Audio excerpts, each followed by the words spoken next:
This pandemic has shaken up the status quo and laid bare a lot of our country's deep-seated problems, from massive economic inequality to ongoing racial disparities to a lack of basic health care for people who need it. It's woken a lot of young people up to the fact that the old ways of doing things just don't work. That it doesn't matter how much money you make if everyone around you is hungry and sick, and that our society and our democracy only work when we think not just about ourselves, but about each other. It's also pulled the curtain back on another hard truth, something that we all have to eventually accept once our childhood comes to an end. You know, all those adults that you used to think were in charge and knew what they were doing, turns out they don't have all the answers.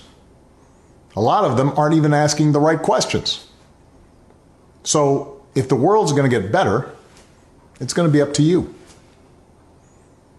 That realization may be kind of intimidating, but I hope it's also inspiring. With all the challenges this country faces right now, nobody can tell you, no, you're too young to understand, or this is how it's always been done. Because with so much uncertainty, with everything suddenly up for grabs, this is your generation's world to shape. Since I'm one of the old guys, I won't tell you what to do with this power that rests in your hands, but I'll leave you with 3 quick pieces of advice. First, don't be afraid. America's gone through tough times before. Slavery, civil war, famine, disease, the Great Depression, and 9/11. And each time, we came out stronger. Usually because a new generation, young people like you, learned from past mistakes and figured out how to make things better. Second, do what you think is right. Doing what feels good, what's convenient, what's easy, that's how little kids think. Unfortunately, a lot of so-called grown-ups, including some with fancy titles and important jobs, still think that way, which is why things are so screwed up.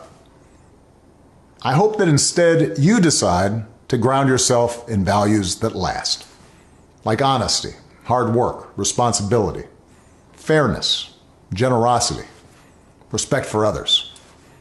You won't get it right every time. You'll make mistakes, like we all do. But if you listen to the truth that's inside yourself, even when it's hard, even when it's inconvenient, people will notice. They'll gravitate towards you.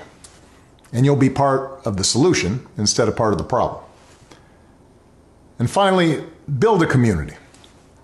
No one does big things by themselves. Right now, when people are scared, it's easy to be cynical and say, let me just look out for myself, or my family, or people who look or think or pray like me. But if we're going to get through these difficult times, if we're going to create a world where everybody has opportunity to find a job and afford college, if we're going to save the environment and defeat future pandemics, then we're going to have to do it together. So be alive to one another's struggles. Stand up for one another's rights. Leave behind all the old ways of thinking that divide us: sexism, racial prejudice, status, greed, and set the world on a different path. When you need help, Michelle and I have made it the mission of our foundation to give young people like you the skills and support to lead in your own communities and to connect you with other young leaders around the country and around the globe. But the truth is, you don't need us to tell you what to do, because in so many ways, you've already started to lead. Congratulations, class of 2020. Keep making us proud.